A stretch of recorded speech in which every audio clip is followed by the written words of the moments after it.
Hey there, thanks for joining us on another edition of High Five. Today we're going to cover 10 falsehoods that people still believe. There's a lot of junk out there in the world and on the web. We'll cover some of it here, starting with the little things and move on to the big ones. Things that affect our view of the world on a global scale.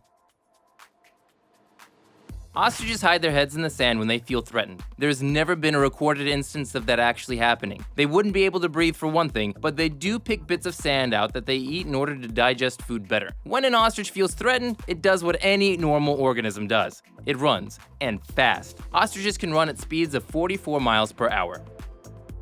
A red flag on a stick called a muleta drives the bull mad, but not really. What gets the bull riled up is the plasticity of the fabric, just like the quick movements of a human twirling about it. The one who's really going to get the horns isn't the fabric, but the person waving it. The Star of David is a traditional Jewish symbol. The six-pointed star that Jews were forced to wear during the Nazi occupation of Europe only became a symbol of Judaism in the 19th century, and only after did Jews begin to illustrate the six-pointed star on synagogues as Christians put up crosses. In reality, the six-pointed star doesn't hold any relation to Judaism before the 19th century, and was commonly used as a magical symbol or formed into a talisman. A snake charmer coaxes a music-loving cobra out of a clay pot by playing the flute. False. Snakes can't hear. The snake isn't dancing to the tune of the flute, but following after its movements. If the musician stopped playing, it will make no difference to the snake. The music is solely for the audience.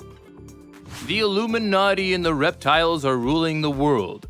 False. There are no reptiles ruling the planet. The world is not run by secret societies. Don't give humans so much credit. Politicians and the like are really just as out of it as they seem. Accidents or strange events interpreted as being magical or occultic methods of practice are just coincidences. You can turn anything into an Illuminati ploy with too much time on your hands. So you've got someone in front of you, sitting crisscross applesauce telling you what's wrong and what's right. Clear out your chakra. Find the real you and do acid. Starve yourself. Take psychedelic drugs for a few $1,000s down the road. This guy or girl will help you find yourself, man. Their name is John or Sandy, but they go by Arish, first ray of the sun. Or Charita Sandvi Sarvanish, lord of the earth. Spent half a year in India backpacking, so you know they're a certified guru. Don't let the spiritual props fool you. You're dealing with a certified airhead.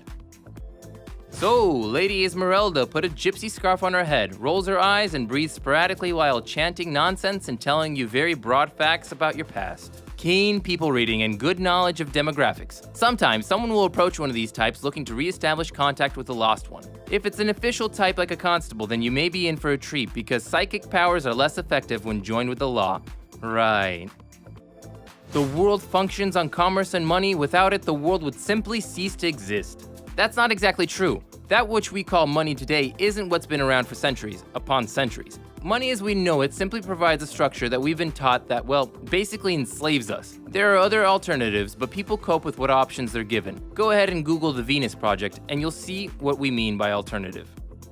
We need religion. In reality, religion brings us back to the institution of monetary commerce and reminds us of our weaknesses as individuals before a higher and unattainable power. The basis of religion's function lies in controlling the most sacred of all human fears, and that's the fear of death. Banded together in belief, religions control the people they follow and oftentimes lead to misconceptions about reality, violence, and the opposition of scientific thought. This often impedes human progress and leads to war. If someone believes that taking the lives of others is Christian or justified by another religion, then it's simply better to reduce these beliefs and ways of thinking to simply elements of culture rather than a textbook for life. A non-religious person can and should still be a good person. GMOs are a very bad thing. This is one of the most debated topics of today and really misunderstood. Pepped up by journalists and mass media, GMOs being unhealthy or even deadly is quite incorrect. It takes a more thorough knowledge of genetics to understand that these products are actually quite beneficial to an ever-growing populace. They hardly differ in any way from the products they're made from and carry no harm to the human body.